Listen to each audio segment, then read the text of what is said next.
Hi, Assalamualaikum warahmatullahi wabarakatuh. My name is Aisyah Fatini binti Muhammad Fakhruddin. So today I am going to present about proteins and plant tissues. Amino acid structure. An amino acid and a carboxyl group are both joined to the core carbon atom and a hydrogen atom, and the R group typically fulfill the remaining two bonds of the carbon atom. Next, basic structure of amino acid. There are two functional groups, which are carboxyl group and amino group.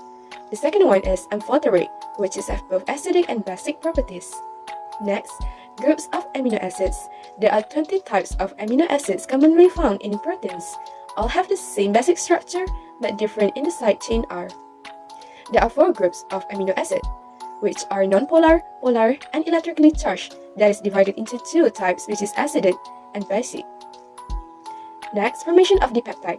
2 amino acids are joined by condensation process to form a dipeptide. It is also joined by peptide bond. This formation also happened by removal of water molecules. So, at the end products are 1 molecule of dipeptide and 1 molecule of water. Breakdown of dipeptide. Dipeptide breakdown through hydrolysis process, which is addition of 1 water molecule to break the bond. Peptide bond is broken down and produced 2 amino acid. Next, plant tissues. Meristem. Apical meristem, located at the tips of stems and at the tips of the roots. Plant increase in length. The function of apical meristem is allow rise to the primary plant body and are dependable for the extension of the roots and shoots. Next, ground tissues. Parenchyma. Parenchyma is the specialized cells, living cells at maturity. Parenchyma has nucleus, isodiametric or spherical shape, thin and flexible primary cell wall, consists of cellulose, hemicellulose, and pectin. Large central vacuole cells are loosely packed. The functions of parenchyma are store food or organic substance, carry out photosynthesis for cells containing chloroplast. Next, the distribution of parenchyma is in cortex of stems and roots. Collenchyma. Collenchyma has a flexible structural tissue that provides much of the support in soft, non-woody plant organs, and the shape of collenchyma are polygonal and elongated with tapered ends. Next, the functions of collenchyma are for support in herbaceous and non-woody plant. The distribution are young parts of the plant shoot and petioles. Sclerenchyma have both primary and secondary walls. There are 2 types of sclerenchyma, which are sclerites and fibers.